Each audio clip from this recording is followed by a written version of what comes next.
Hey guys, it's Phil coming in with another video, and I'm back sooner than I normally would, but that's because I got a lot of things done and I was able to get back to you guys sooner. So, since I made my last video, 14 people have passed, so 14 people in the last 7 days, which is amazing to me, but let's get into those, and then I have a lot of things I want to get out into the open. So, the people that have passed as follows: Patty B, Stefan M, Laura G, Odula J, Ashley S, Cordelia C, Amhita M, Laura L, Adrian V, Alexis W, Jakisha A, Kayla F, Anita B, Josephina F, and that is it, guys. And if you want for me to announce your name in the next video, send me an email at berda24@gmail.com, and I reply to everybody and congratulate you guys. So it always blows my mind when people send me an email and say, hey, you helped me pass.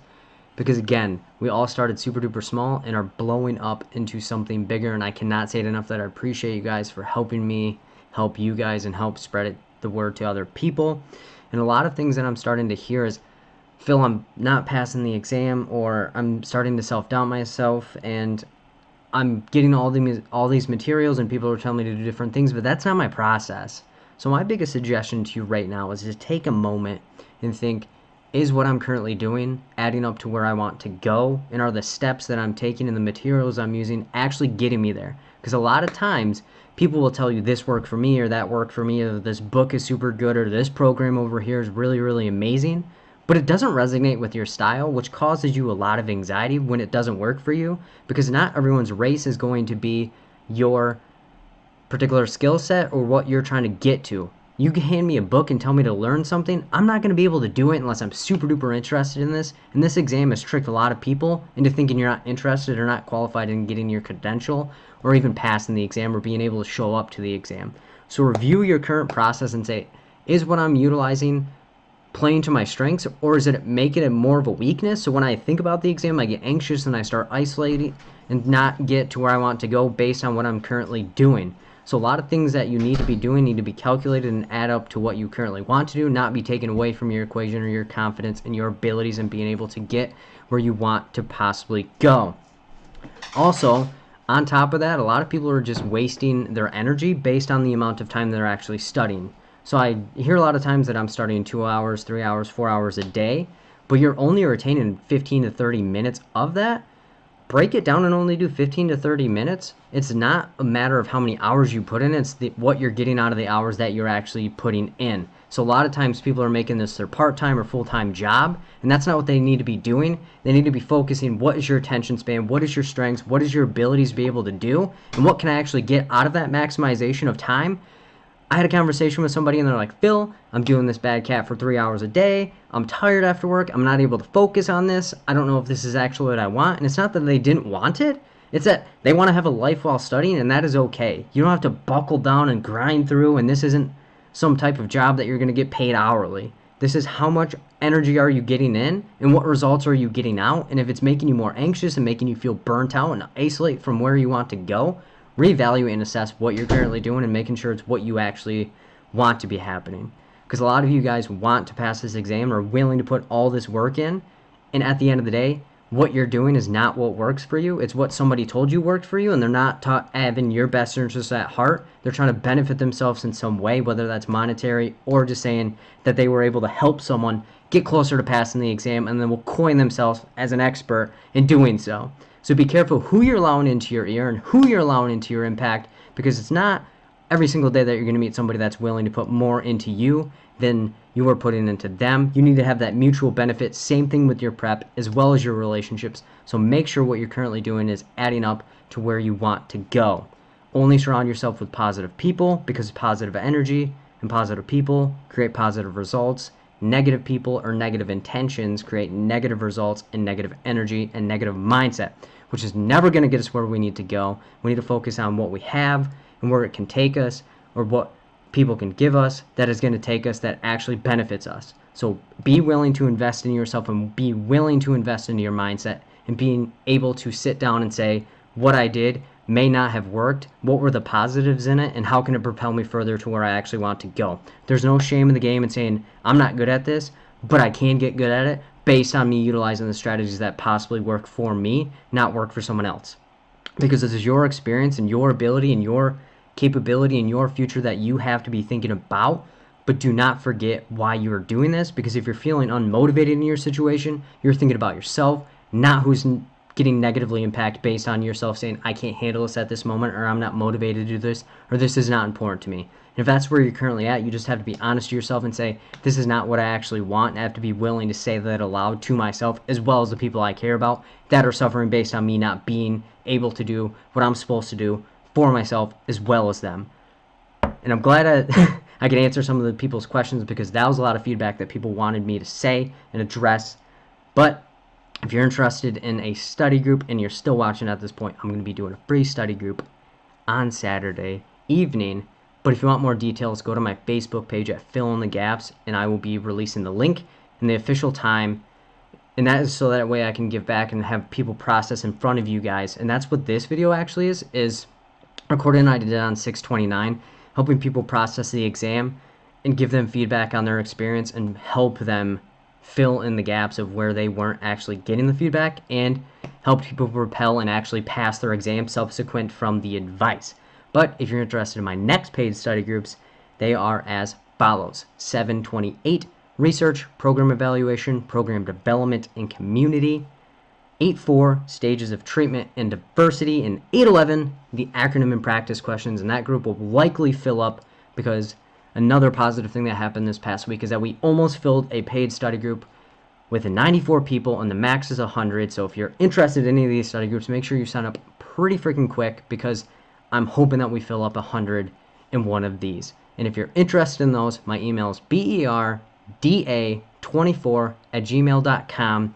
As well as I said prior, if you're interested in getting connected with me and keeping up with the study groups and information on my life, the Facebook group page is Fill in the Gaps, and links for those will be in the description, as well as the study document that I utilized in the study group for this video, which was the 6/29 study group. And if you guys have any questions or want individual tutoring as well, my email is berda24@gmail.com. And if you took anything out of this little intro, please be willing to reflect on yourself and start with where you are and what you need to help you get where you need to go.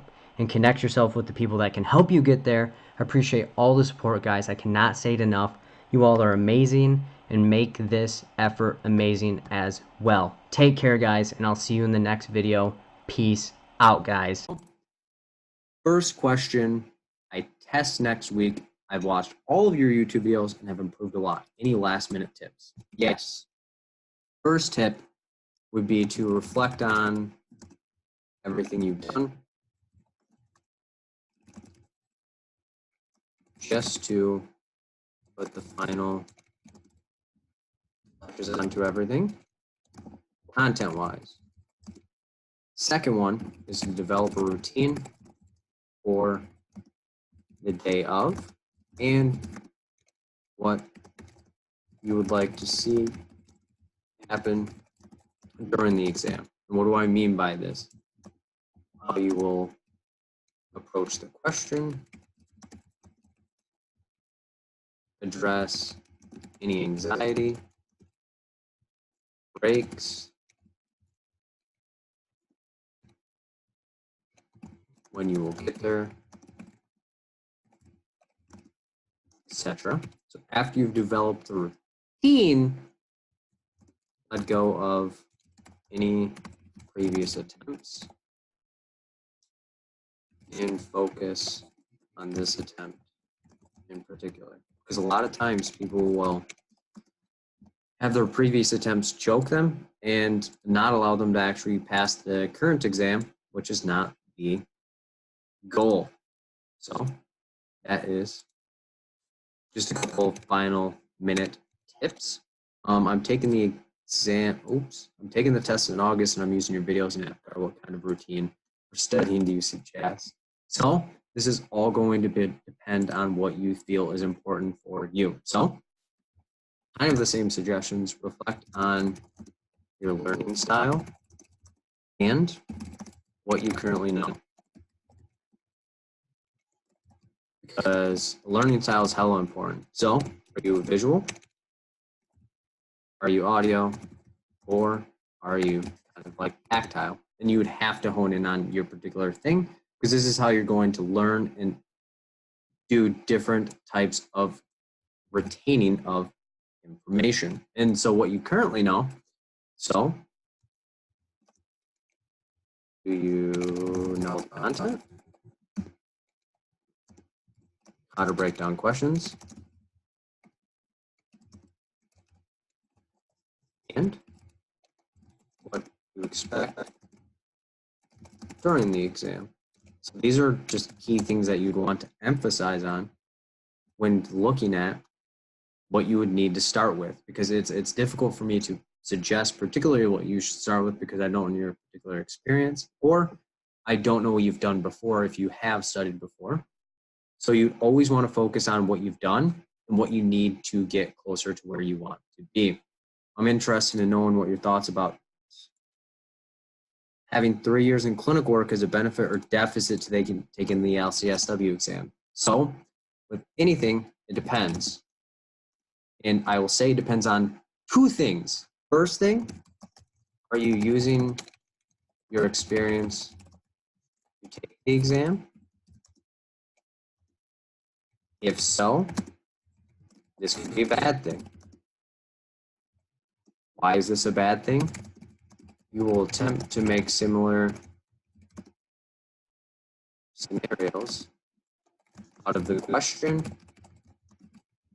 which can lead you further from the actual exam. However, if you're not, then it could be a good thing. Why? If you utilize the information from the questions to answer the exact question, you will be all right. Why? Because if you're practicing ethically,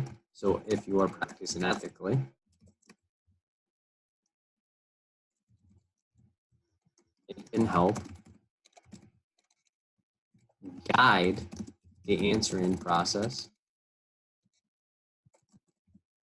on the exam. But if you're not, and you're letting your practice dictate the entire exam, it's bad moves. I don't think any length of time in practice is ever a detriment unless you're utilizing what you have done in those 3 years to impact how you are going to view situations during the exam. Let the questions guide the answers and make sure your answers connect back to the question. Yes, the handout will be provided. At a lot of community program planning questions, which threw me off. I was able to follow along with your videos, and I was getting the other scenario questions. I passed the practice test. Now, when it came to the actual exam, I felt as though the questions were much different and not so clear cut. So, two different continuums here. So, do not allow for previous questions or experiences to impact future ones or the actual exam. And what do I mean by this? A lot of times people will emphasize too heavily on practice questions or practice experiences, and then they let it dictate, either inflate themselves or deflate themselves during the actual exam. And they'll say, oh my God, I had a previous question like this in my practice, or during a practice question, I see it on the exam, it must be this answer. And they don't really give it the curious and open eye and respect that the question actually deserves. So if your practice questions or the practice exam that you took, do not take the practice exam to quote unquote see if you're ready. So do not take the practice. Can you hear me? To show that you are ready. Hello? Are you able to hear me? Yes. I'm Melissa. I put this question, and Go just ahead. to kind of elaborate. Go ahead. a lot of the questions that I got had a lot of similar answers. So it wasn't like clear cut of assess this, explore this, that kind of thing. It was all like assessing being the first question, and then all the answers were so similar that either one word would be different. And so it just completely threw me off because I was learning off of how you were doing it with, you look at answer A, that's an intervene question. You look at answer B, that's a feelings question. Look at, and then you kind of develop that way, but that's not how it how it was. I don't think I used the acronym once because the answers threw me off so much that I didn't know how to get myself out of that. And then some of the questions were very vague. It was like, you're like, one of the questions, I don't remember it verbatim, but it was like, you're meeting with an African-American male and they tell you that they're feeling depressed. What do you do? But it wasn't like it wasn't like you're going to assess or, whatever. It gave diagnosis. Yes. And I was like, well, it didn't give me a whole lot of symptoms to go off of. And so in the symptoms that it gave, it could have been like 3 of those diagnoses. Mm-hmm. So I didn't know how to decide how to.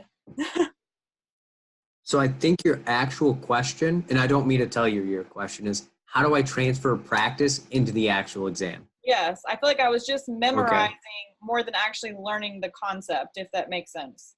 Yes, and that is where this exam deserves respect. But a lot of people walk in and think this is going to be like a collegiate level exam of, if I know the information, I'm good. Mm-hmm. But I don't need to know the information. I need to know how to use the information. So it's not, what is the main particulars about major depressive disorder? What's the criteria? You know what I mean? It's going to be, how does depression differ from anxiety, differ from a mood disorder? And that's something that I did, I had a private session actually prior to this, and they asked me to do a medication question. And the symptoms were so similar that you had to know the difference between them and how the medications would interact with that. So how do you transfer practice into the actual exam? So it's more about learning how to navigate the questions than the info of the questions. And the questions that I make, they're more for practice and how to identify and navigate questions, but it's not there's no buzzwords we need to be looking for to be able to identify the acronym layers. It's what is the content of the response. So they could all be assess, but if it's starting with the client it's not actually an assess, it would be more of a feelings. And if it's assessing what their current situation was prior, then it's not actually going to be as clear cut as we think. So we have to look at every question and analyze all the information. If the question doesn't give us a lot of information, we need to figure out, with the information they've given us, what can I take from this? Because if they're saying the person was depressed, there are only so many depressive disorders, and it's more about, it's not as black and white as we would like to think. It's more about in the gray of not how to recall the information or identify the information, but how do we navigate and utilize it? And this is going to be along the lines of, you're not going to know everything, and that's okay. Because with this exam isn't as clear cut, and it isn't trying to get a particular score, it's just trying to pass. And that's the thing, is taking each question and developing a routine around it. And that's what I typically help people do, is how do we slow you down? How do we get you to understand what the question's asking you and connecting the answer back to the question? Because the question is going to contain the answer every single time that you look at it. Because if not, the information wouldn't be provided. And we have to understand, is this information that it's presenting me important or unimportant? And is it trying to distract me away from the actual information in question? And is my social work mind focusing on things that aren't as important on the exam as I think they are? And is my current profession or what I'm doing in social work making me more sensitive to answer a particular way? Does that make sense?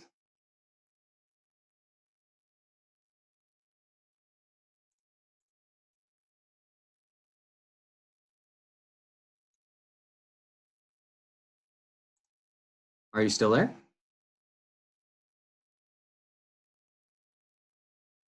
She's muted. Okay. Yeah, I noted. Okay, I'll just carry on. All right, best resource or way to study research for the exam. So, again, whichever piece of information makes the most sense for you. However, it's tricky, but understanding that there are different styles and different types, but biggest suggestion, do not emphasize much on the specifics, but again, being able to identify the different types amongst each other and how to identify the environments or settings that each would be appropriate.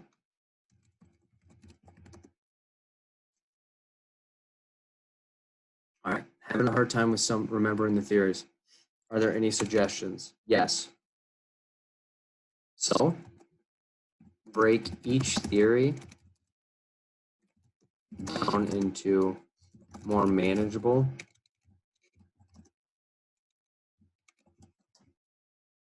parts and figure out wacky examples to remember them by. So that all depends on the different theory that you're looking at, but find information that works for you and with your different learning style and memory type. So I would also say focus on the heavy hitters, and this isn't going to be exhaustive and this isn't guaranteed to be on your exam, but here are very common ones that I have seen be on there or have heard. So we have Freud, we have Piaget, we have Erickson's, we have Kohlberg, we have Mahler, we have the conditionings, etc. So those are just some key ones, but again, there is no guarantee that you'll have a ton of theory, but there's not a guarantee that you won't have a ton of theory. And that's the tricky part, is each exam is so unique. So do not emphasize what your friends are telling you that their exam was about or what your previous exams were about. Each exam is created differently. So then again, there's no one particular way to slice it in half because again, it's not a collegiate level exam and not everyone gets the same one. So you can't study the same way as someone else because you have a different style, different need, and different perspective and different goal ahead of you. I get social anxiety disorder confused with avoidant personality disorder. How to distinguish between them? Yes.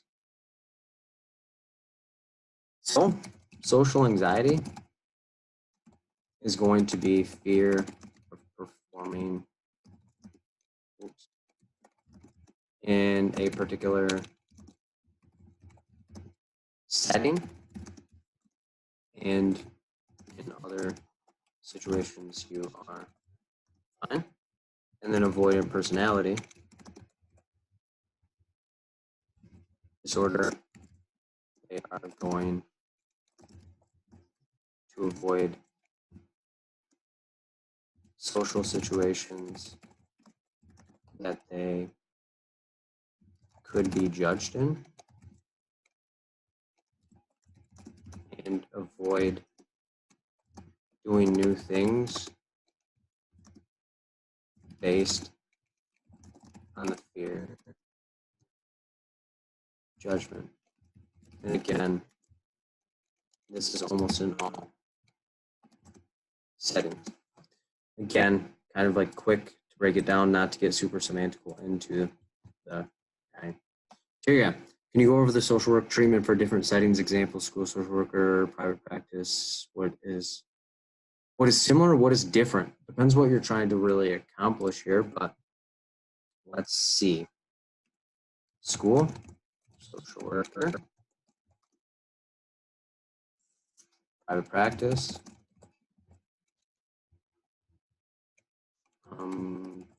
community agency, and yeah. So school social worker, your main objective is going to be assess, stabilize, hands work, stabilize, monitor,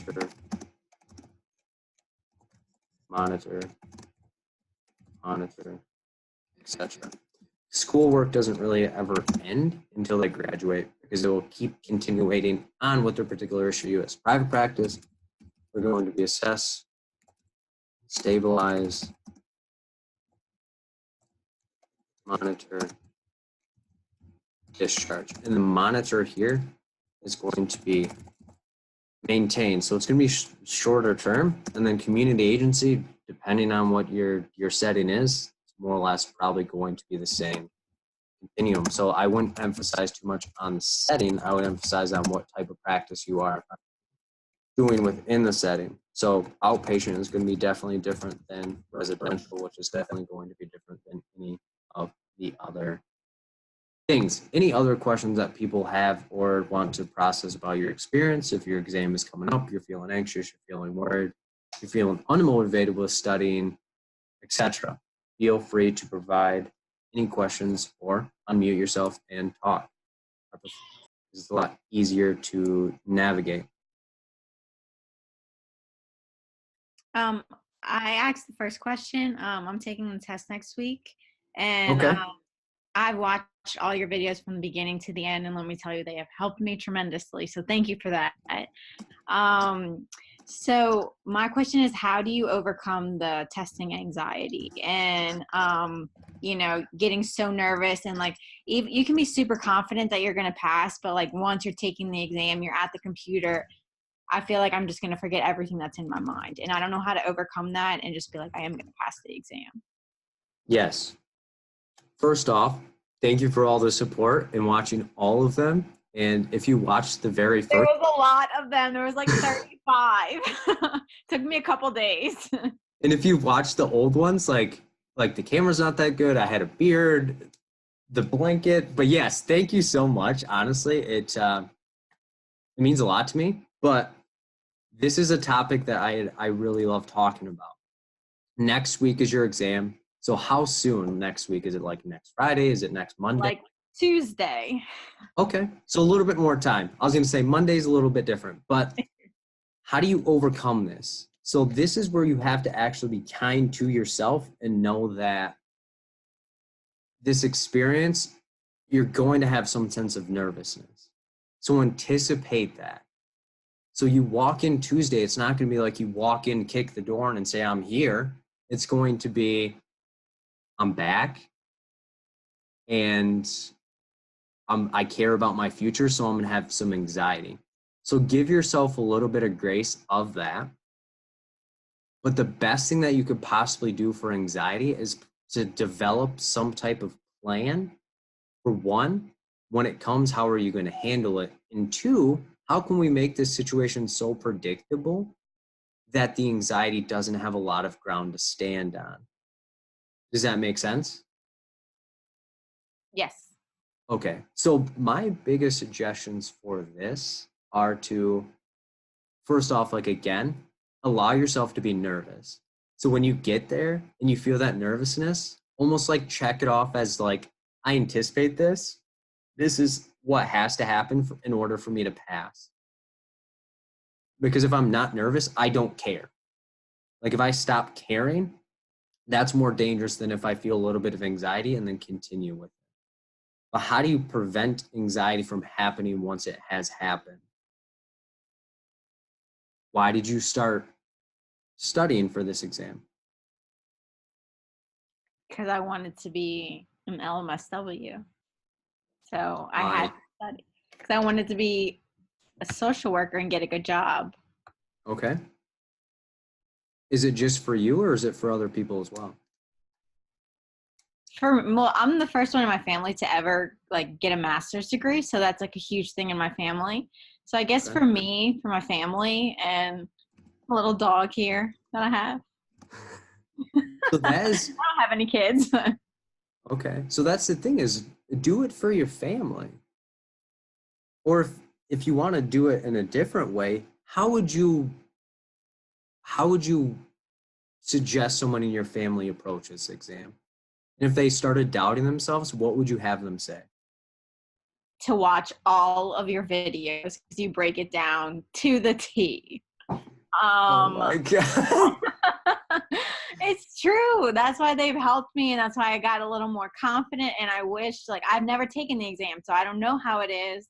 And I mean, I hope they're kind of like the ones that you post, where you can really narrow it down to like intervene, safety, feelings, this and this. But like a practice exam that I took, the APGAR one, the first time I did really bad. And after I watched your 36 videos, or 30, however many you have, I scored higher. I scored 100 and something. So I was Good. happier. I was more confident. But I'm just scared that the questions, since they're not exact as the ones that you post, you know, will I be able to narrow it down to like, oh, this is an intervene, or oh, this is safety, oh, this is feelings. That's like my biggest, oh my God, because that's what your videos are mainly about, you know, how to break everything down. So your question's a lot different to me now. Okay. Because if this is your first time, you don't know what to expect. I do not know what to expect at That's all. it. Okay, so now that I have that piece of information, my biggest suggestion, and I suggest this to everyone, but more in particular when people have never taken the exam. And that's why I have learned to navigate the process, because this is a thing. Like if you don't have the experience, you haven't experienced it. So I always suggest people show up an hour early. And this hour early is going to make sure, one, you're able to get into the testing center. Two, there's no glimpse of you having any raised arousal of traffic, not getting there, life happening. But when you get there, anticipate almost like a prison check-in. And I say that to be kind of funny, but it's almost kind of realistic, because you're going to have to give them the approval letter that you have to take the exam to prove who you are. Then you give them 2 forms of identification. You will have to scan your palm prints 1 time, and then you'll have to scan them a 2nd time, and then you will take your picture, and then you're almost like stripped of all your belongings, but you get to put them into a locker. But all you get to hang on to is your license and the locker key. So then, and then you'll sit down with the social work law code thing and the laws, like don't cheat, don't do this other nonsense and stuff like that. Once you sign that, you'll hand that over to the proctor. They will walk you into a room, and other people will be taking tests around you, typing and stuff like that. You can put the headphones on. I only suggest you put the headphones on if you don't mind having silence. I'm not a silence guy. But after that, it's just you and the exam. 4 hours. You'll get a survey before you submit it. So anticipate the survey, because if you don't, it's going to piss you off. Pissed me off. But I knew it was coming, so I spammed it, and then I got my results. But that is the process of what's going to happen. But I always tell people, anticipate things not going how you think they're going to go, and be calm and relaxed with the process. Because there's going to be people doing all their other stuff around you. But again, create your type of consistency within that. Somebody I talked to was like, somebody was typing super loud. Okay. And if you benefit from reading your exam out loud a little bit, like a whisper, if someone's wailing on the keyboard, that opens the door for you to actually be able to do that.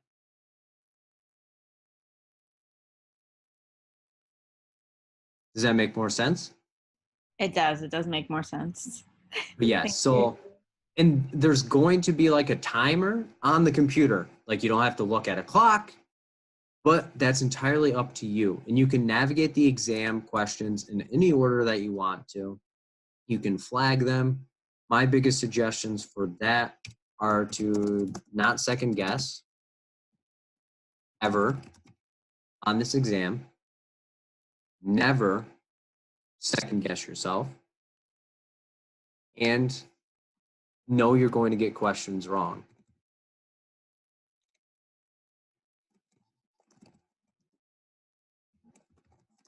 Because this isn't a perfection thing. No one asked me the score I got. I go into job interviews and they don't care that what score I got. They just make sure that I pass. And that's the thing you have to remind yourself is, if I don't know this question, don't freak out. Know that that's one I'm going to get wrong, and that's okay. Because I need to get X amount wrong.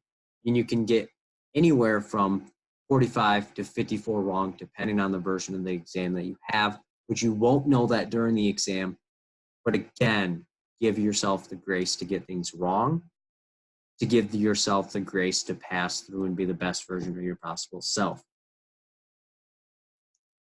But again, thank you so much for the support. It's pretty wild to me that you've watched. Thank you for the videos. I appreciate them. Like, it's honestly my pleasure to be able to like help and navigate this, especially since it's your first time. Like, it's such a gift to be able to go and take the exam. Because a lot of times people are worried of taking the exam, but know that it's kind of a privilege and not everyone gets to take it. Because financials, or even just like they don't take it. I've had somebody pay for the exam 3 times. Guess how many times they took it? Once. None. Oh. They did not show up because they did not think that they could pass the exam. And think about it. If you let anxiety cripple you so much as the fact that you don't even show up, it's pretty promising that when you do show up, it's going to be so much harder. So I always tell people, walk in to the exam with the way that you would want someone that you care about to walk in, and know that it's an opportunity rather than a sentence of death, because it's not that deep in the sense of like, this is something that can hurt you. It's just a perceived thing that you have to believe in yourself enough to get past. Does that make sense? Yes, it does. Thank you so much. You're welcome. And if you have any other questions, feel free to reach out. Okay.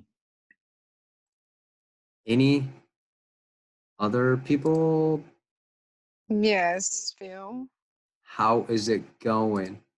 Hi, I'm Dorothy. It's my first session. How is it going? It's going good. I had the same problem. I recently took the exam last month for the 3rd time, Okay. but I was having anxiety as well, and I had to dig deep to find out what the anxiety was, because when I would study, I would use different types of things to calm me down, like stress relief lotion or candles. It was not helping me because I knew I couldn't do it when I took the exam. So I did something that really helped me. The first 2 times I took the exam at the same location, and that really frazzled me, because the procedure to do all the check-ins and everything, it was long, and I felt like it kind of cut me short on my exam, and it was a much bigger facility. So I took it at another location, but really lowered my anxiety is I went to the center 2 times prior to taking a test. Okay. The first time I just kind of like drove by to see the setting. And the second time I actually went inside because I just had a fear that I was going to go in there and they're going to look at me and say, what are you talking about? Your name is not on the list to take the test.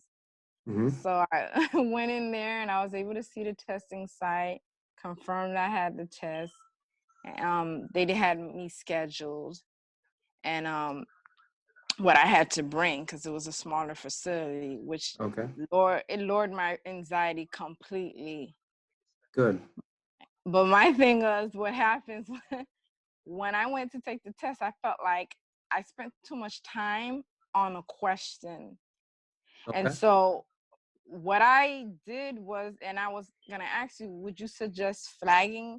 You have a question, answer it, but also flag it because that's what I did. But I noticed on the clock that I was spending about like 3 minutes on every question, which was too long, and I almost ran out of time. So is your question, do you flag questions or how do you speed up answering questions? Well, when I had questions that I'm able to eliminate at least 2 of them, and then I choose an answer that I think it is, that I know it Sure. is, but I just want to go back and read the stem, so I won't waste time. I answer it and then flag it so that I can review afterwards. But this Okay. time it didn't work in my favor.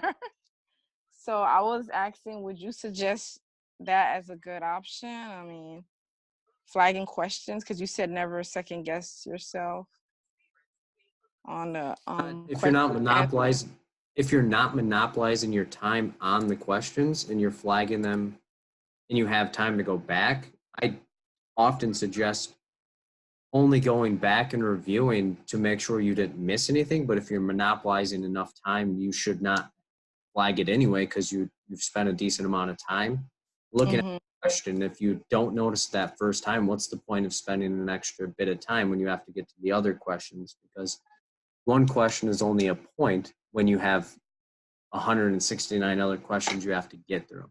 So in your Yeah. particular situation, if you're spending enough time, move on. There's no point in doing it. However, if you are not taking a decent amount of time, then review it to make sure you did not miss anything. However, if you do not have a huge epiphany,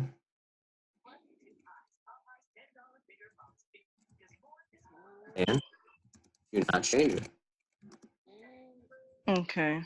So yeah, that's the more or less thing about that, about flagging them or not. Makes sense?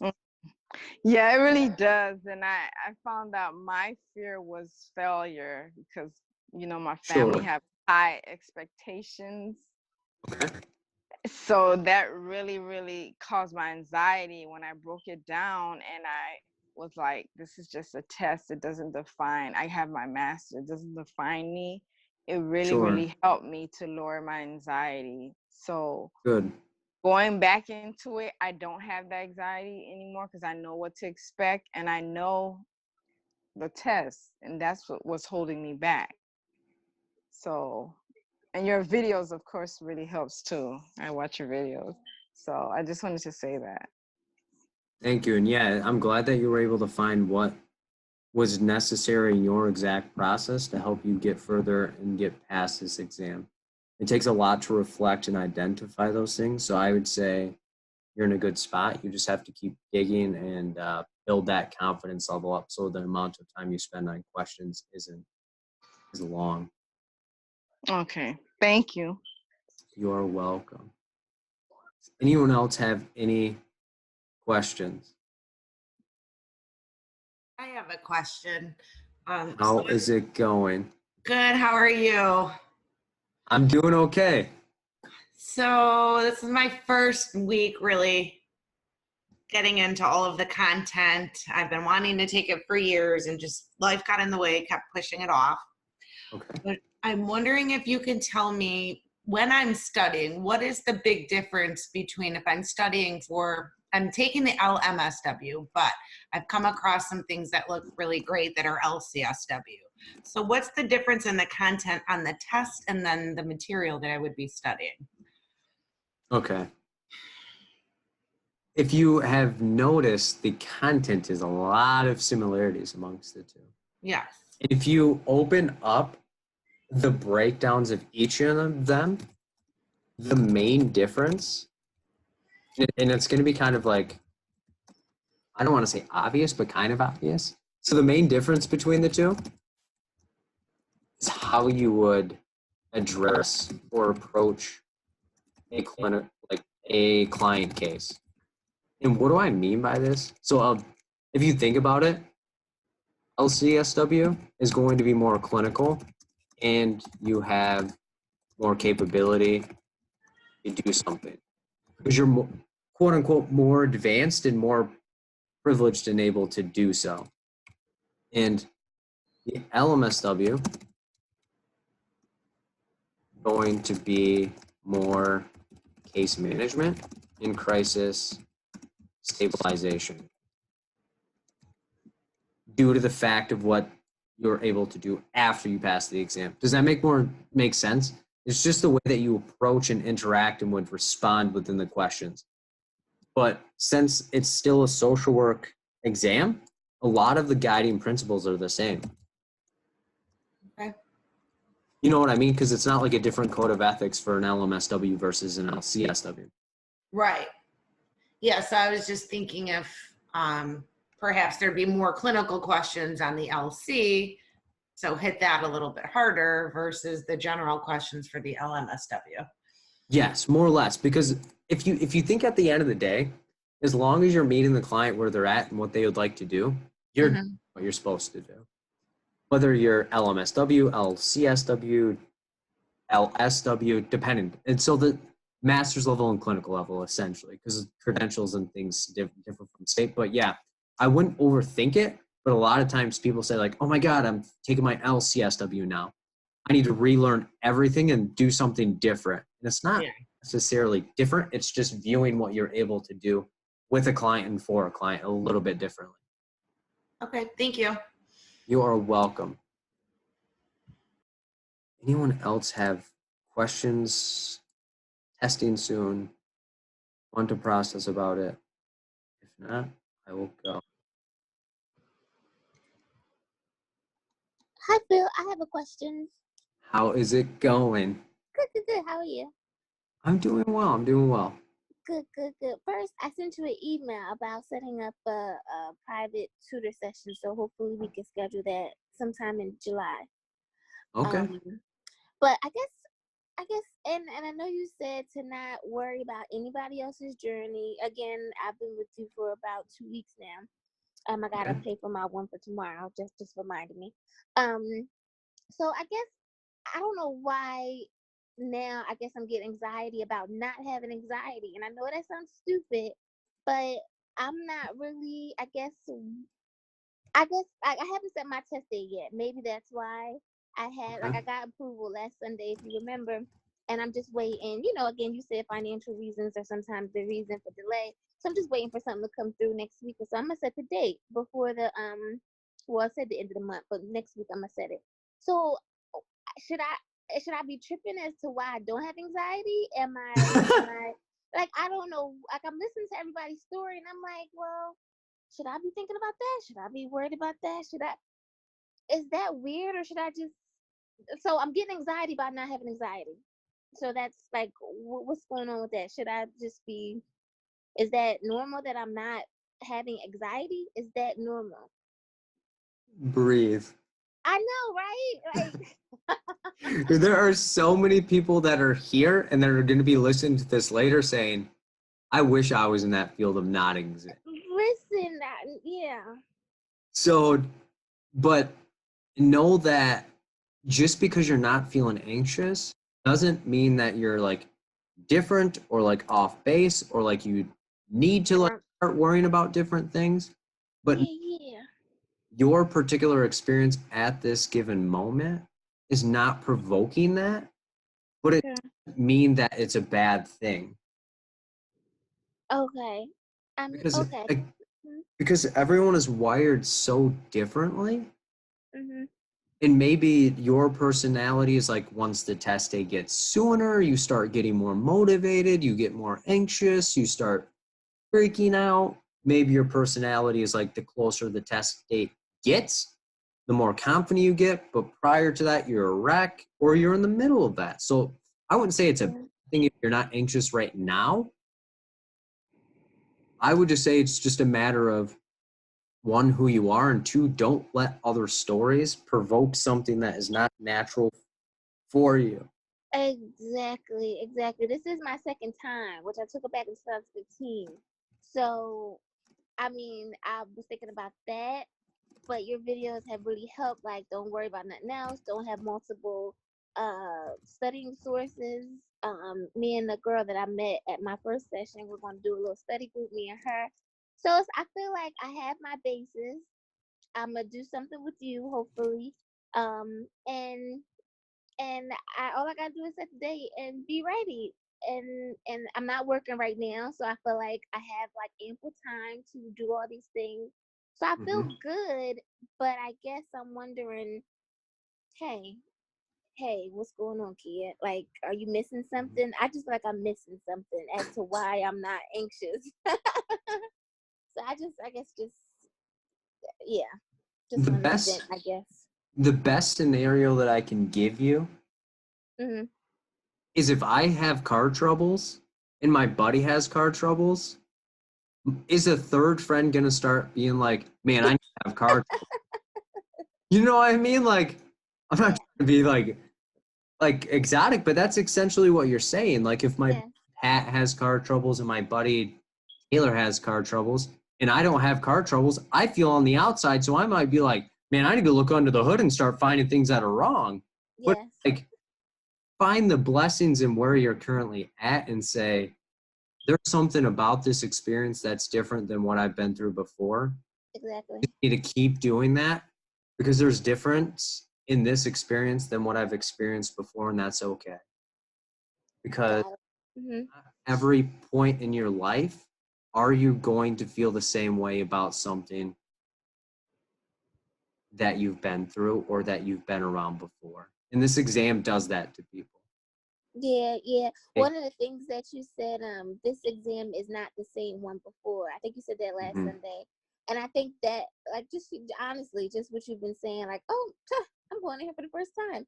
Like, so I guess all that is really helping before I even dug. Like, I'm digging in, but I haven't really dug in like as deep as I should with studying. But I'm just beginning. So I guess those little things that you have been saying has not even allow my anxiety even reach a point. So I guess thank you for that. And you're right. Like just I need to just stop calming, just calm down about not being anxiety filled.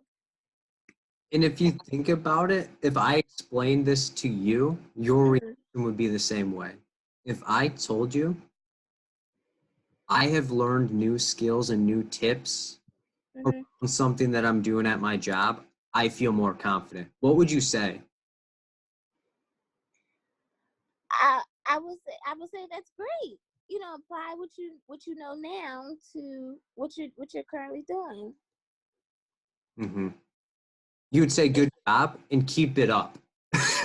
Well, exactly. Learning new things is always, I'm always trying to open up myself and not stay on what I did in the past. So yeah, you're right.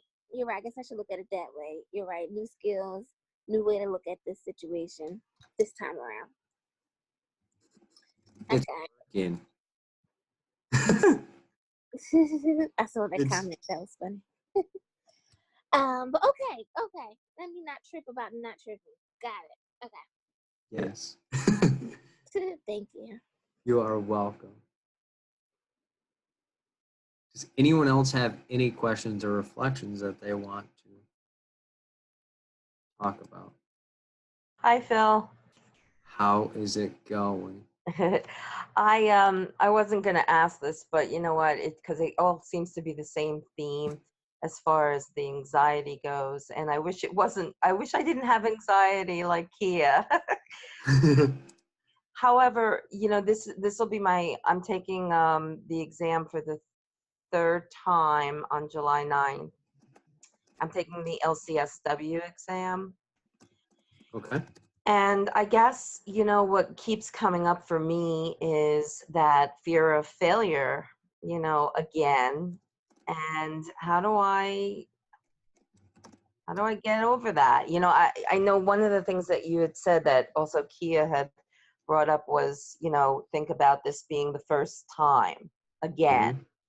And that seems to help me when I remind myself about it. But, just that sort of doom and gloom of like failing it again Mhm. it definitely keeps coming up for me.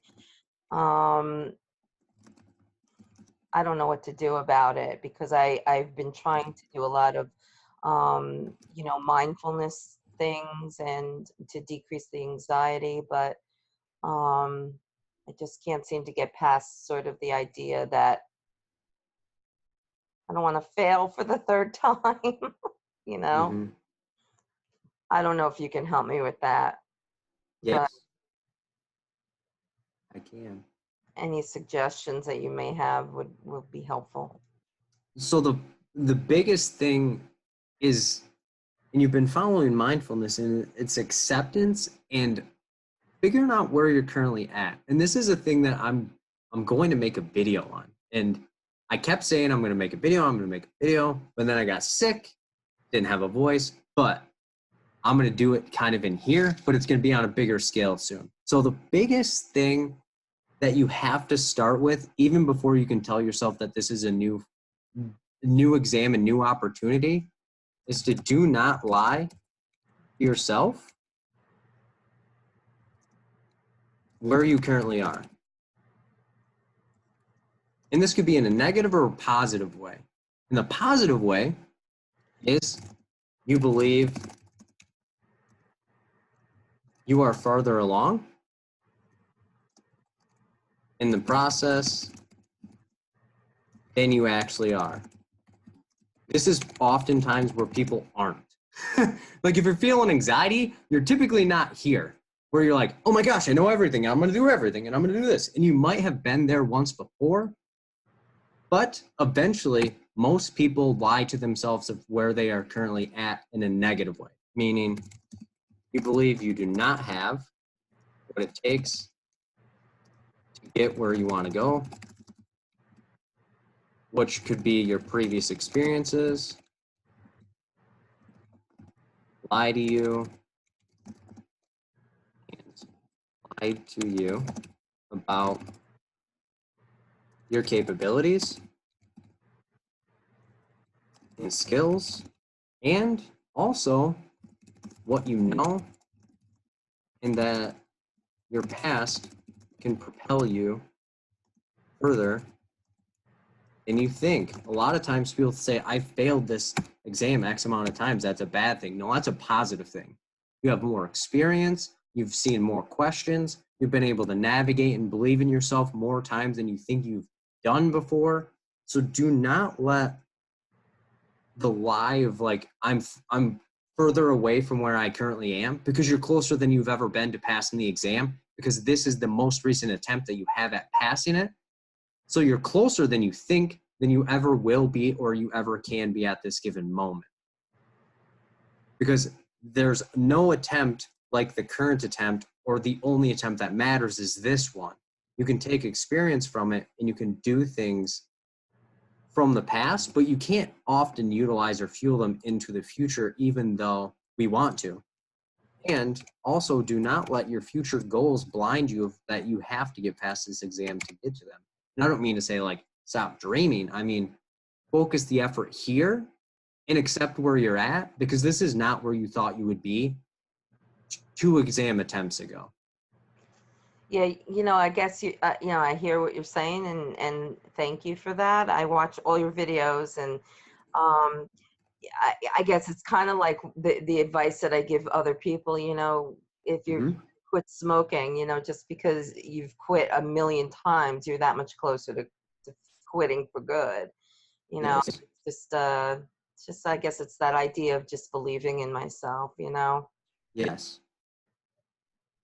And one of the biggest things, something I don't think I've ever said in all 35 videos, is do just as much to improve yourself as you do to improve others. Right. If you do not put as much fuel into your tank as you put into everyone else's, you are going to be on empty 100% of the time. And if you're not the best version of yourself, the chances of you doing the best product you've ever done is very minimal. So that's the thing, is if we need to get to the acceptance realm, it's almost coming to the front of the class and saying, I've not been doing as much as I possibly could have been for myself. So I'm pretty beaten down. So when I get into the exam after beating the heck out of myself for this long, I don't think I can really do it. And if you don't think you can actually do something, what's the chances of you actually doing it? Yes, this is true. But if your friend was getting ready to take the exam, what would you tell them? I would tell them to believe, to act as if, and to believe in yourself. Mm-hmm. How often do you say that to yourself? Not as often as I say it to others. I need you to start saying that to yourself 3 times a day at least. I can do that. You wake up in the morning, I'm going to pass my test. At lunchtime, I'm enough and I will pass this exam. Before bed or at dinner, depending, I'm enough. What I've done is enough. I can't do anything more and I will pass this exam. I am enough. Thank you for reminding me. And that's the thing, is we often forget and downplay what we've done because we're comparing ourselves to our friends that have passed or where we thought we would have been 2 exam attempts ago in your situation. But it's what you've gained in these 2 previous attempts and what you need to gain during this attempt that's going to propel you further than if you would have passed it the first time. Okay, thank you. I appreciate your question, and you can do this. I know. And if you have any questions or need anything along the way, you know how to get a hold of me. Yes, I do. Thank you for all your help. I really appreciate it. It's my pleasure, honestly. Does anyone else have any questions? Hey, Philip, How is it going? how are you doing? I'm fired up. I see. I think what I wanted to say was it kind of makes me sad that this exam has put many of us in a place that we feel defeated, and despite our attempts to study and retain information and learn how to answer the questions, that our confidence is not at a place where we can really go in with the attitude of passing and being successful and moving on. So it kind of, as a social worker, you know, it just kind of makes me sad a little bit that the tone that I'm hearing from a lot of people is really defeat. Even after they talk to you, it's still like a little hesitation and defeat in their voice, and that just kind of bothers me. Mm-hmm. I just wanted to say that because it just really bothers me that we go to school and we're in a health profession and we want to help people and we want to do the best clinical work that we can do, but it's like this exam has many of us stuck. Yes. And I think the thing that you're wondering is why are people so down about their efforts and experiences? Right. And that's something I get the pleasure to experience a lot. Like each time I do these groups, each individual session, each Sunday study group that I do, I see this And the biggest thing that I've figured out of why it happens is we do not like to admit we do not know, or that we are not where we think we should be. We let society, we let the expectations of where we think we should be punk us. And I see this all the time. Social media brings it to the forefront more times than not. I have worked with somebody individually for months, and each time somebody passes their exam, it almost brings their level down rather than brings their motivation up. Because it's not that they're mad that that person is succeeding, it's the sole fact that they aren't where that person is and feels like they should be. But we, as a society and as a social work cohort in general, we do not take classes to learn. We take classes to say that we got a 4.0 and we succeeded like we've wanted to our entire careers. And that is where the biggest gap is because a lot of times walk into universities, people are striving for that 4.0, but they don't know the biggest or first thing to how to diagnose someone or how to treat someone. And then they have this inflated sense of where they think they should be and where they think they're going. And then they walk into this exam and get clocked in the face for the first time in a long time. And they forget how it feels like to be knocked down or not to know. And then rather than saying, I don't know this or I need assistance, they say, there's something wrong with this or something wrong with me. They lose their sense of wanting to learn. And they lose their sense of wanting to progress. And it's not me leaning in and saying people aren't trying hard enough. It's that we've stopped giving ourselves the grace to not know and to grow. And we feel like we need to be perfect 100% of the time. And if we're not, oh my God, I've just done the worst thing that could possibly happen. Get the grace back and be willing to admit that you don't know something and give yourself the opportunity to be vulnerable and the opportunity not to know and the opportunity to mess up for the opportunity to get further than you would have ever been. And these study groups in general were created off of me just saying, do it anyway. Me doing my videos was a crazy idea, and people around me are like, that's not going to work. No one's going to listen to this. YouTube, there's so many YouTube videos and there's so many people. But I was like, I'm going to do it anyway. And I allowed myself to mess up. Somebody said they watched my very first video. You watch my very first video, the camera's super wonky. The audio's super wonky, not like unlegible, but if you look at my new videos now and compare it back to that, it's totally different. And it's because I allowed myself to have the grace to not know and to grow and for people to inform me about something that I have no clue. And I'm not saying you guys don't have no clue about social work, but taking an exam is a whole lot different than writing a paper. And if you took exams during your graduate program, you're almost an anomaly because most people just write papers and you can front on a paper and write a whole bunch of stuff. And as long as you get the main points and the majority of the information in there, you're going to get it quote unquote correct. This exam doesn't need you to be correct. This exam needs you to be able to slow down, navigate, and apply the information effectively rather than being able to walk in and saying, I have a 4.0, look at me. It's, I was able to navigate, assist, and do the appropriate processes. It's not, can I get the correct answer? It's how do you get to the correct answer in the most ethical way, the safest way, and not driving your own experience. That is the thing is, when we are willing to accept that, we are able to be like, I'm not where I need to be, and you're able to more encouraged. So I agree with you. We are very, very difficult upon ourselves and very down about where we're currently at. And we let new information or new efforts or new things very, very throw us off. There are probably, I would guess, 5 to 10 people in this group right now that has almost all of the study prep programs that have ever been released because they feel that they don't have enough information or they don't have enough skill, they don't have enough things. And it's not that you don't have enough things, you haven't been able to sit through it and find what actually works with your type of learning style and how you operate in your mind. It's not a deficit within you.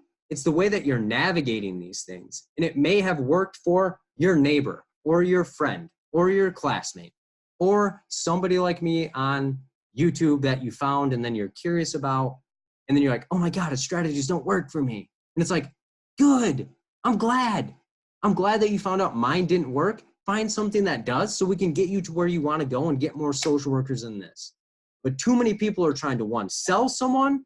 Two people are trying to push an agenda or trying to boost up their own ego at the expense of somebody that is more anxious and not understanding what that person's trying to tell them. So you have to find somebody that's trying to build you up and invest in you, not get some investments from you. And that's the thing, is you have to find an environment where you're able to learn, grow, and be able to operate in a place that you don't know something. And that's the thing.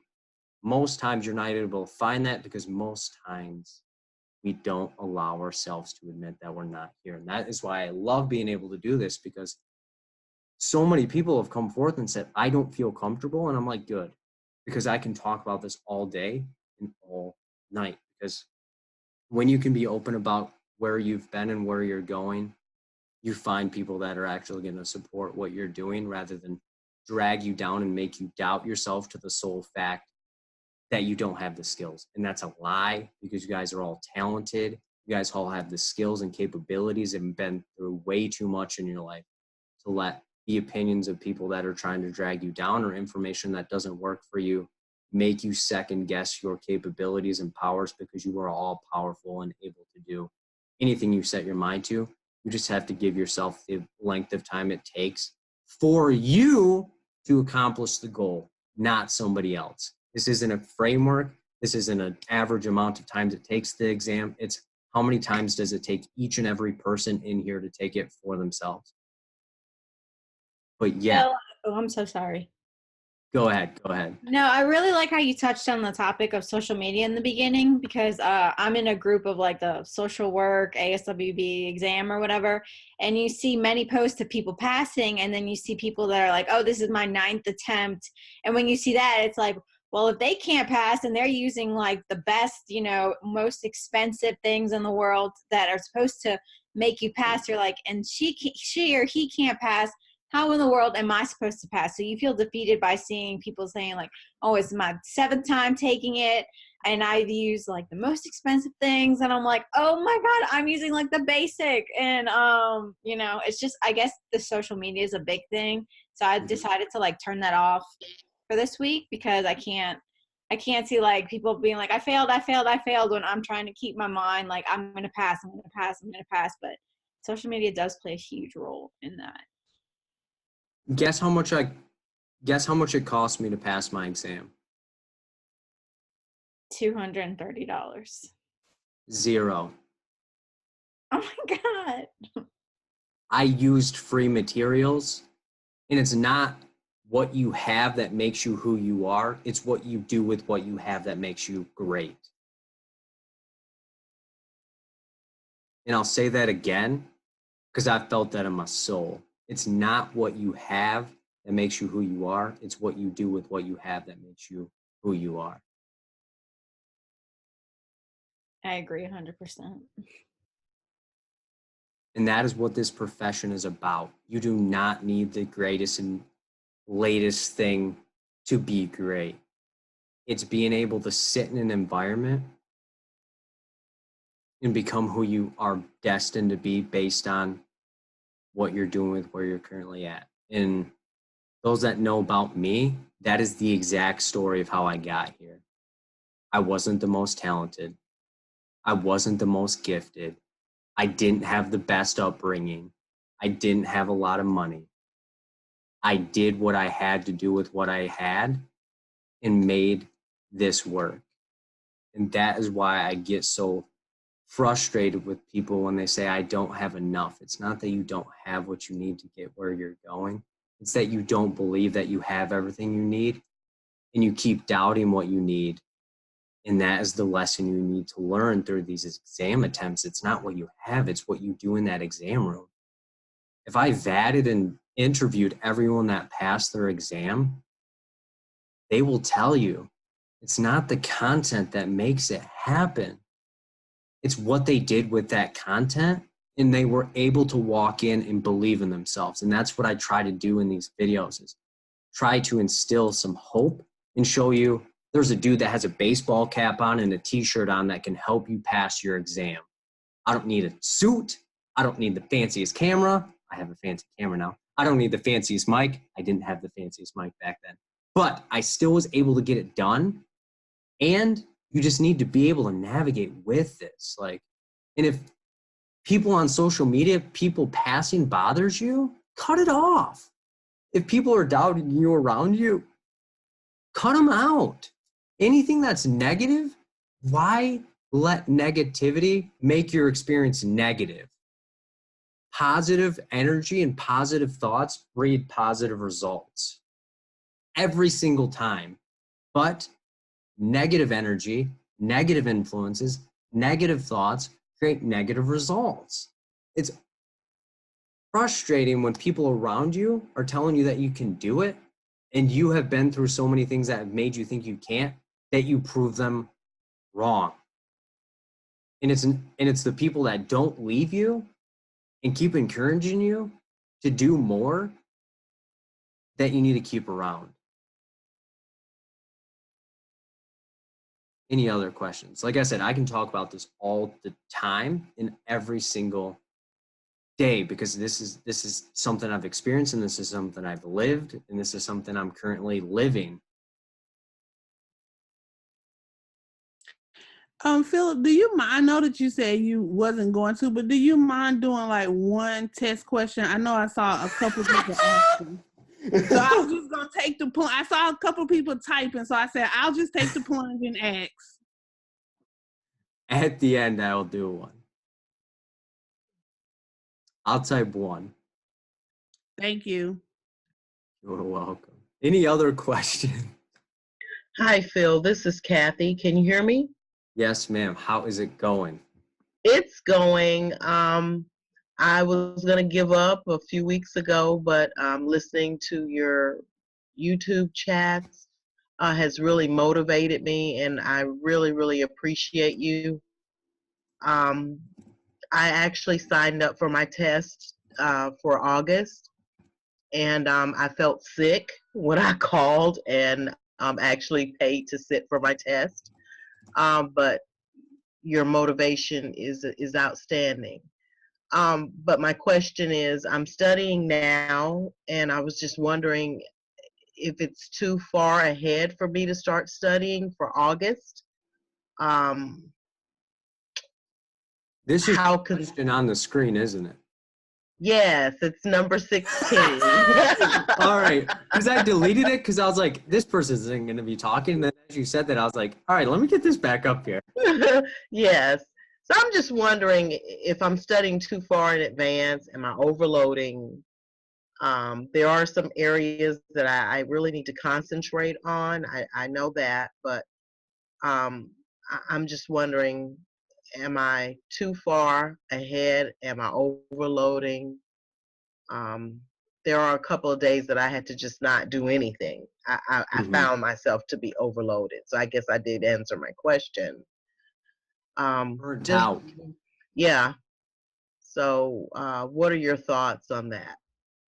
So my biggest suggestion is to be honest with yourself. Just as you were honest with me, is reflect on what works for you and how to frame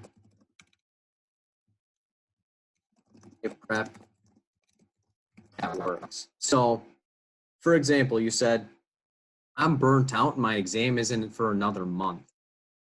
You might have jumped in too much, or you're currently doing too much in your current life.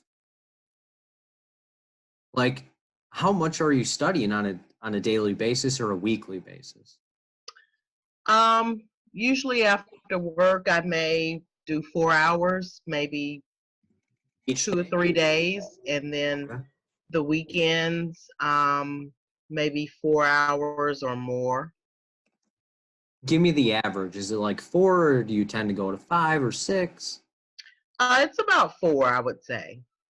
per weekend day? And the It weekends, is? um, today I've been on the computer all day. I did take a break, but I came back for your group tonight. You're, So so let me get this straight. 4 hours, 2 to 3 days a week, which is mhm. 8 to 12, and then like 6 to 8 hours per weekend day? You, At the most, I would say maybe 4 hours, 5 hours on the weekend, maybe. do you know how many hours that is? It's a lot. That's a part-time job. Yeah. You're doing too much. Okay. And I'm only saying that and able to say that so confidently because you sound tired. You sound tired of studying already and you're a month out. Okay. So this is what I would definitely suggest you do. What is the amount of hours you want to do per week and delegate it? So if you only do an hour per day during the week and spread it out, and then only do like an hour or two on the weekend, I think you'll be all right. Okay. Basically just told me that you're doing 12 hours and then 10 hours, 22 hours a week. On top of you doing a full-time gig. Yes. That's 70 hours or so. Okay. You know what I mean? Like, Yeah. and that's why I always tell people, like, figure out what works for you. Like, I've interacted with people that have had kids. I have people that are working 2 jobs plus studying. I'm like, what works for your life? And I'm not telling you like hands off and say, screw it, I don't have enough time to study, but it's like, study what makes you feel good and what you're actually going to retain. Because out of these 22 hours, how much are you actually gaining from it? Well, there are some areas that I'm not retaining. Mhm. And when I speak with some of my cohorts and we talk about things, some of the things I do remember, but some things I can't recall. So you need to figure out what being productive looks like versus productivity. Productivity is the amount of time. Being productive is the amount of efficiency you're getting out of this. Okay. Because if I'm studying for 22 hours and only getting 10 hours of stuff retained, I only should be studying 10 hours. And it may feel weird to you because it sounds like you're pretty much a productive person. You like to be doing things all the time. Am I right? Yes. Yes. You're talking to somebody that does that as well.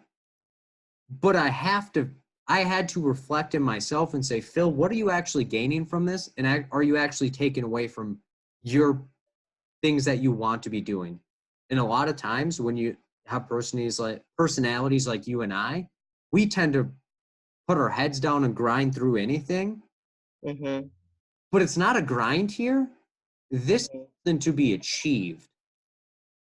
This isn't, if I study for 80 hours total, I'm going to walk in there and pass. It's, I need to study for the amount of time that works for me and walk in there that makes me confident. But if I'm feeling burnt out and exhausted and tired during this process, there's a problem with what I'm currently doing.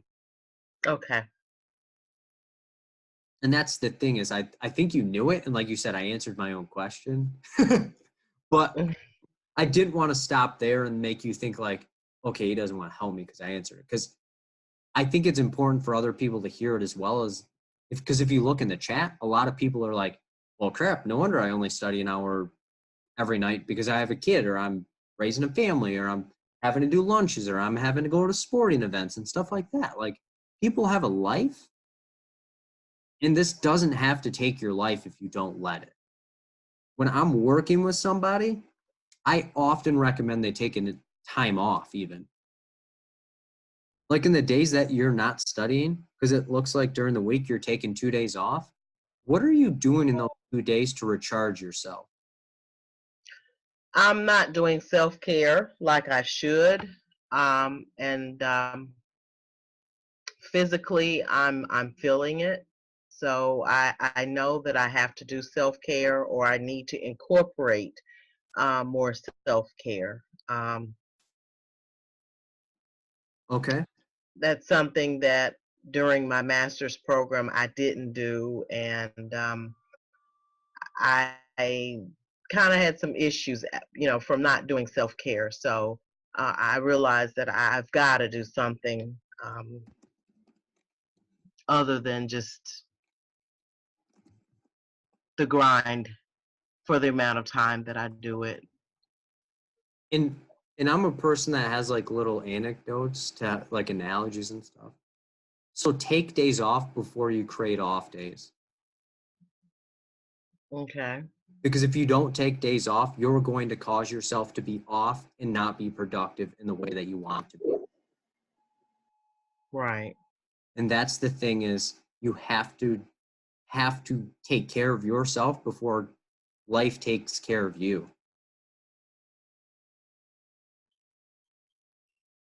I agree. Trust me, I agree. I used to have 3 jobs, and I wanted to pay off my student loans, and I always told people once they were gone, I would stop. I didn't stop. And then I was like, what are you doing right now? And then I told myself, like, cut back so that way you can give more. So for example, I used to work 7 days a week, put in like 80 hours total, and it was taken away from things. Like I wouldn't be able to do this study group right now because I would have probably been tutoring. But I would rather give back to 62 to 68 people here than to give back to only one person at a time. Right. If my goal was to give back and help people and I wasn't helping enough people, what was I doing?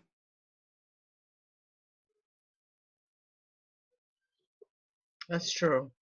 Thank you so much. And thank you for giving back and the motivation. You're welcome. So my suggestion for you is in at least one day off. One day of doing something you like, whether that's reading a book, whether that's watching a movie, whether that's taking a walk, whether that's eating a pizza, something to give back to yourself to recharge. Okay. Thank you. It is my pleasure. Thank you for the input and thank you for the question because it helps a lot of people. Any other questions that people have or reflections people want to have?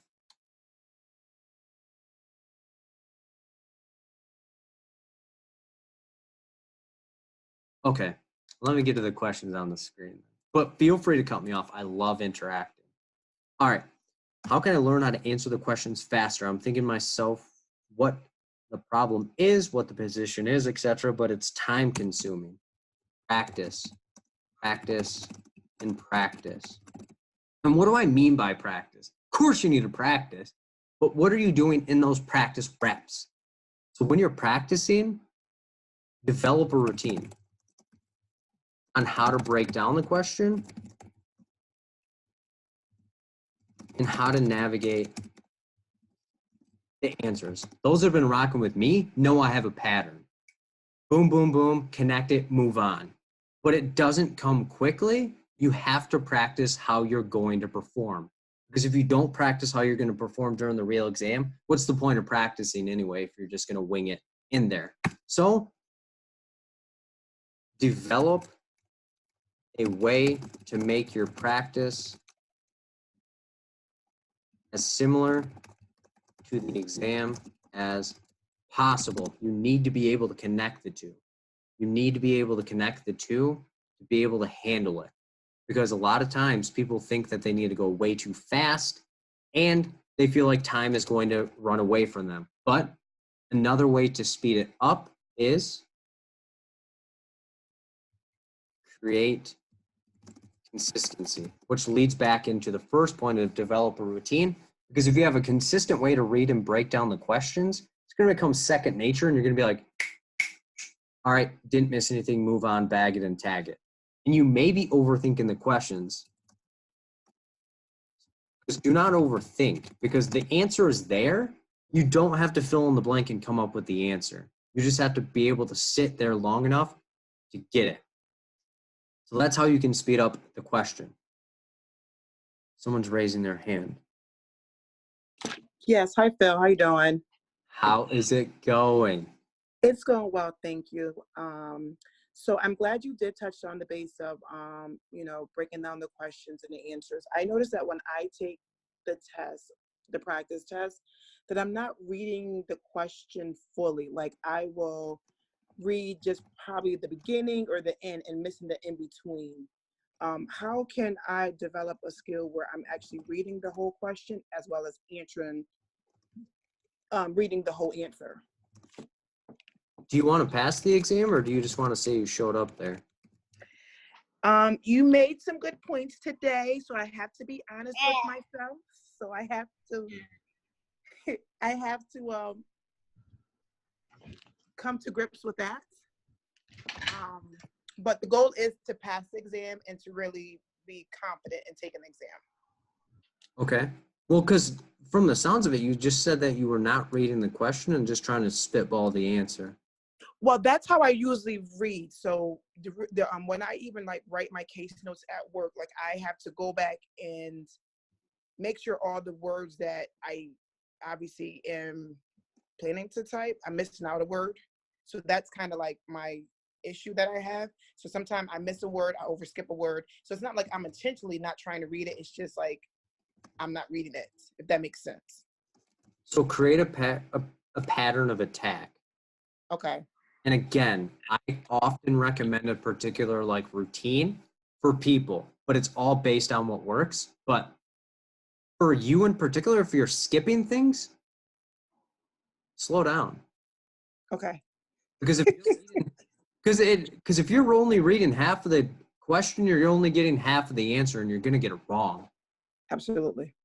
Like, trust me, this isn't, like I said, it's not something to be endured. It's something to achieve. It's almost like a privilege to take the exam, but you're taking it like, all right, I need to get this exam done in 2 hours and get the hell out of here because I have a dinner date. No. So that's not even for the exam, but like you said, it's even at work, even when I was in school. So I always had a study group because I realized that's the issue that I have. So I don't know if it's the way I process or the way I'm taking in information. So that's something that I will definitely try to do a slow down, because I am fast in what I do. As you can see, I even speak fast. Trust me, I am a person that fidgets often. Like if you watch the camera as I'm doing this, I'm moving my hat, I'm moving a pen, I'm tapping around, I'm do-dee-dee-dee. But during the exam, I was a twiddler with the pen. I was twiddling my way to victory. I was tapping because I knew it would slow me down, and I wouldn't read fast if I was doing something else fast. Okay.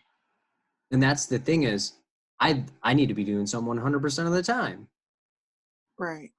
But I knew if I did not create structure and a routine to pass this exam, I would have been everywhere.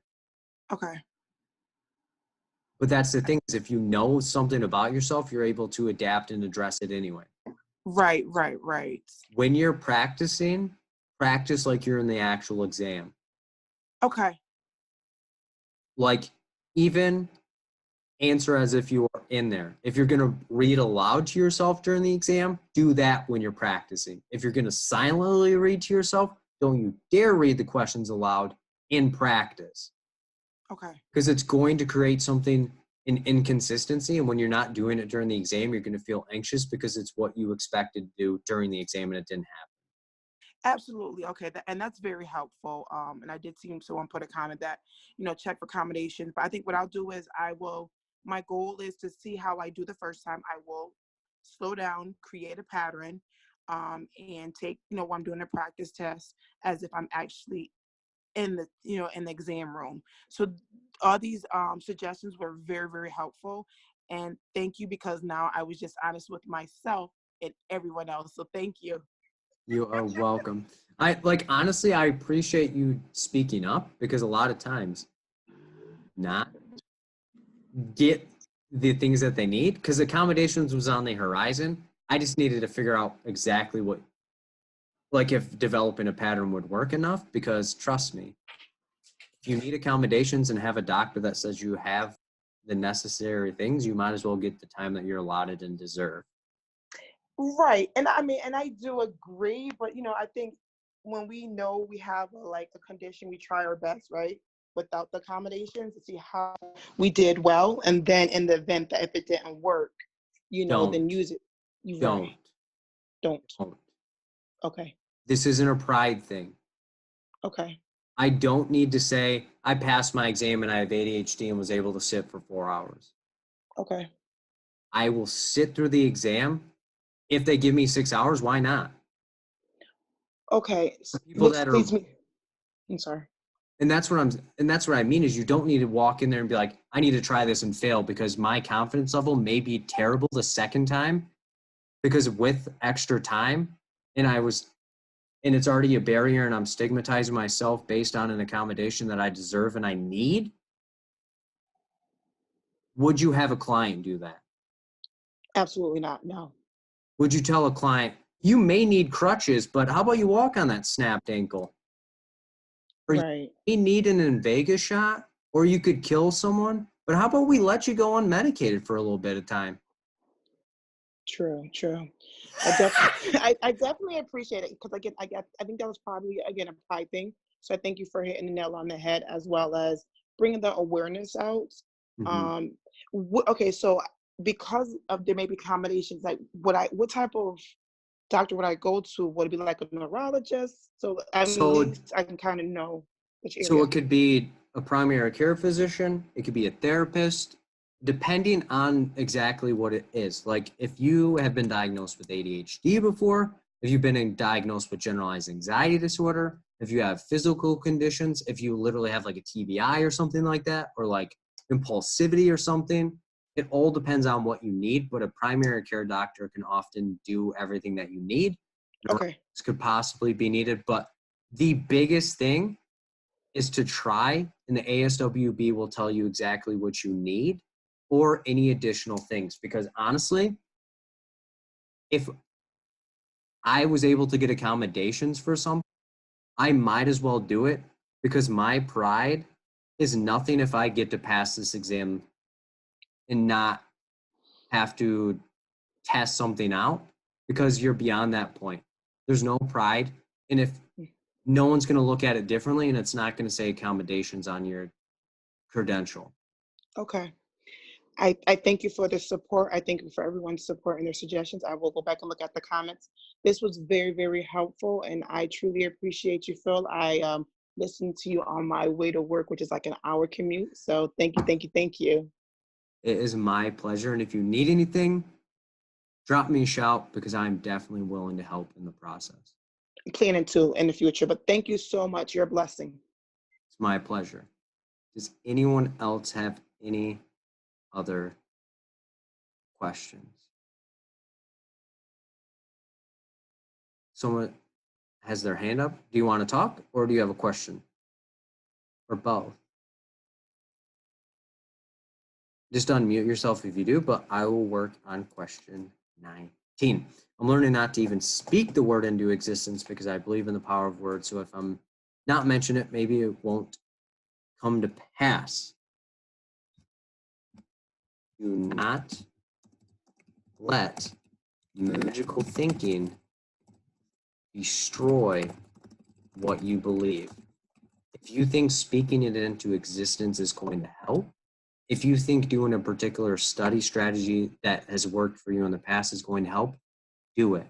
Because what works for you is not going to work for someone else, but what worked for someone else, or what did not work for someone else, is not going to put you in that confine, because you're unique and you need to do what you know and what works for you. Do not let what didn't work for someone else deter you from doing something that you know will work for you. because you're unique, you're powerful, and you need to do what you can. Do you have any tips on knowing when you're ready to take the exam? Honestly, someone is never going to be ready. And let me say that again. Someone is never going to be ready. And why? Every exam is different, and it is impossible to prep for your specific exam. Therefore, there are a couple things that I suggest. Get comfortable with breaking down and navigating questions, and how to sit for 4 hours. 2, trust yourself.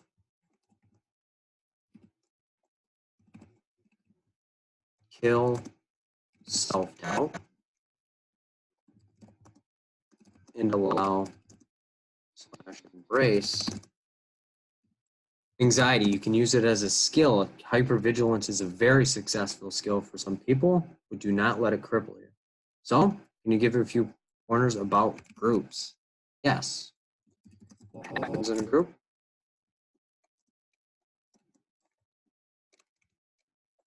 Stays in a group unless 1, criminal activity / legal, abuse and neglect, if the topic of the group is not such. So if it's a trauma group and someone brings up trauma, you're not going to shut them down. Or if someone's talking about past and processing and it's a processing group, you can't technically get that. And then substance use, again, if it's not a specific group on that.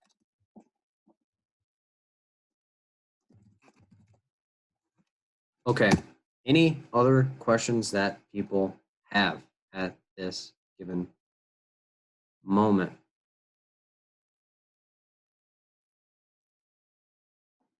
Thank you for the support and suggestions, not even with the ASWB practice exam. No, it's not the equivalent. Yes. Hi. Oh, Welcome back, welcome back. I feel I have another question. Yes. Again. So, me and another fellow social worker who I met in my first session with you, we're doing like, a little study group with me and her. So I guess I mean this might be again a weird question, but we're going to do it just with going over certain topics and doing practice questions. Do you advise or suggest of any particular ways if me and another fellow social worker is doing our own little study group to help each other? Any pointers or just Whatever. basically what you stated throughout this whole session? Whatever works for you guys. Got it. I knew you would say that. I think I'm learning you very well. Do not overthink things. Okay.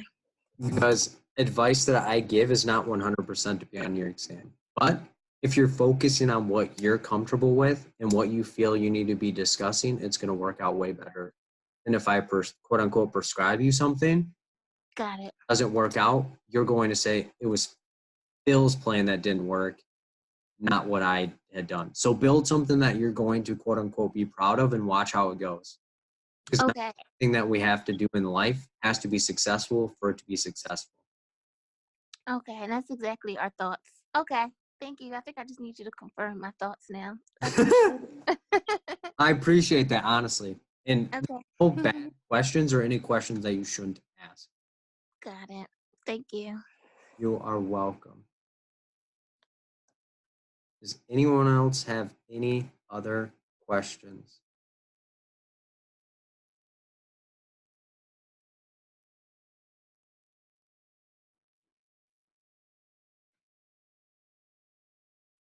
Okay.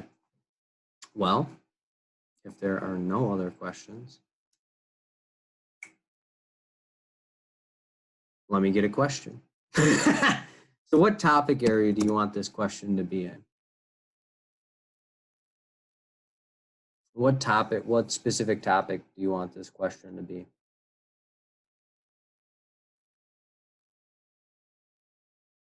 Pathology. Say a little bit more about pathology.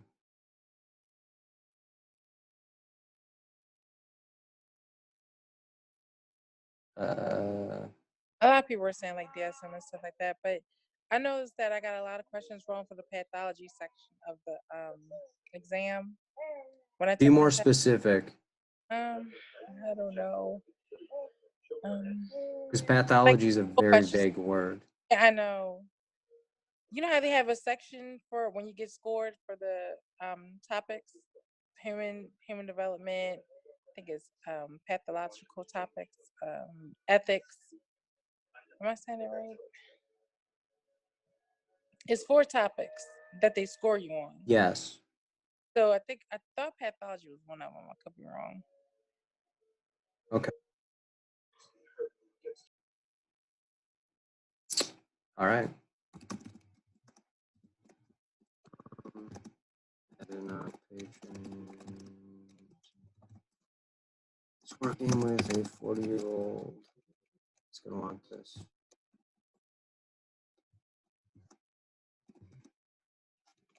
Male presents. Social worker in an outpatient clinic is working with a 40-year-old male who reports coming in based on a recommendation of his brother. Man reports that he has been into physical fights, well, into verbal. Oh, let's go physical first. Come on now. Physical and verbal fights with various family members. The man reports that he has, well, no. The man reports that feels like his family is trying to control him and that he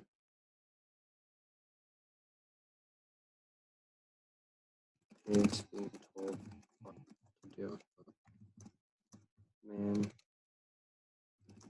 has found himself thinking of ways to kill his family members and has been fixated on multiple serial killers and reports that he will stay up at night to track his family's various movements. Which diagnosis best explains a man's behavior? Whoa.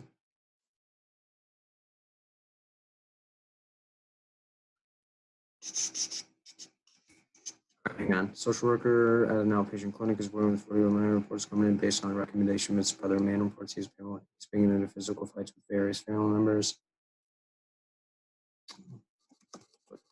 Yeah, I have to put a timestamp in here.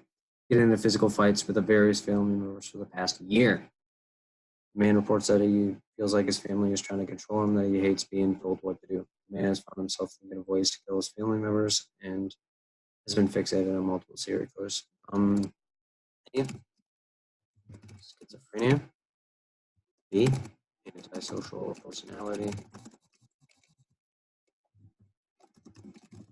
disorder, bipolar 1 disorder, B, schizoid personality disorder. All right, so the majority think it is B, second place is D, third place is A, fourth is C. Let's look at it. Social worker, outpatient clinic, always important to remember where we're at. 40-year-old male. Reports coming in based on recommendation of brother. Man reports he has been getting into physical and verbal fights with various family members for the past year. And remember, anytime that we have a length of time, jump on it because it gives us some type of detail of what the heck we're looking at. Man reports that he feels his family is trying to control him and that he hates being told what to do, so does not like any structure. Man reports he found himself thinking of ways to kill his family members and is fixated on multiple serial killers, so that getting that type of anger and lack of being able to plan ahead. And he reports staying up at night to track his family members' various movements. So let's break down each little disorder. Schizophrenia, so 6 months or longer is going to be our time frame. And we're going to have delusions, hallucinations. We are going to have depressive / catatonic behavior, and that's pretty much it. Our antisocial is going to be lack of empathy, lying or deceitful behavior, impulsivity, or not being able to think ahead. Wow. Anger, reckless, disregard for the safety of others. And then bipolar 1 disorder is going to be mania, which is 7 longer, and then hypomania, 4 days or longer, and that is going to be distractibility,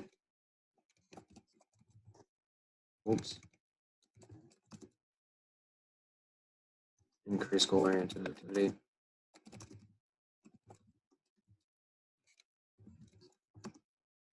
grandiosity, flight of idea, activities that are dangerous, are risky or dangerous, sleep deprivation, and then talkativeness or forced talkativeness, and does not require a depressive episode. And then schizoid personality disorder does not seek out relationships, no intimate connection,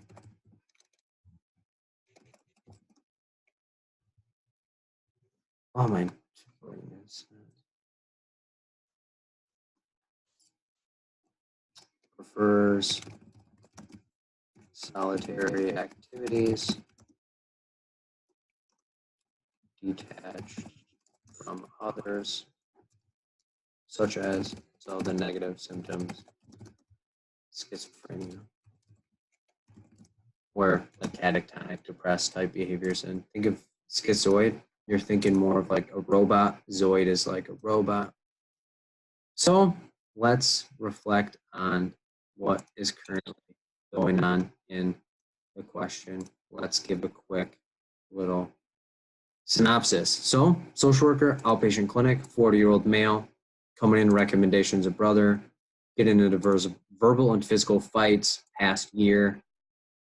doesn't like when people try to control him, wants to kill people, fixated on people that have killed people, and is tracking his family's movements, so disregard for people. So we are going to automatically whip or take away bipolar 1 disorder, because the man isn't really talking about mania. Yes, he's not sleeping well, but he's not having flight of ideas, he's not everywhere. He's just having angry thoughts and also not thinking he's like the second coming. He's just very angry. He doesn't really care about people.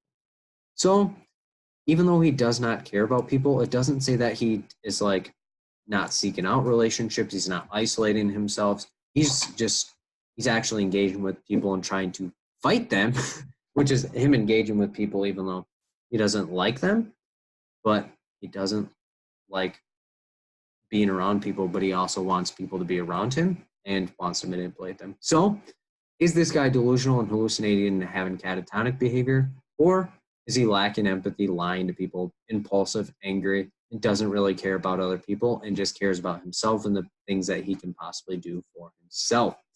So with that, we will rule out schizophrenia and say this is antisocial personality disorder. That is how you would look at that question in particular. So, any questions, reflections, or anything else before we end the session? Anyone have anything else they want to talk about, anything they want to say? If not, I'm going to shut down shop.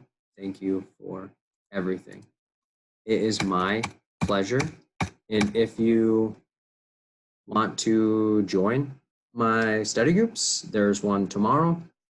It's on client interventions. And if you want to come to the one after that, it's human developmental theory. And it is available and it's at 7 p.m. Eastern time. And I will upload this video so that way you get the recording and the Word document at a certain point in time. Not sure when, but I appreciate all of the support and the questions, and that you guys are striving and thriving to become best versions of yourself. So my recommendations for you all is to take care of your guys' self and find ways to invest in the people that have invested in you. It's been my pleasure, guys. And if you need anything, let me know. If not, peace out, guys.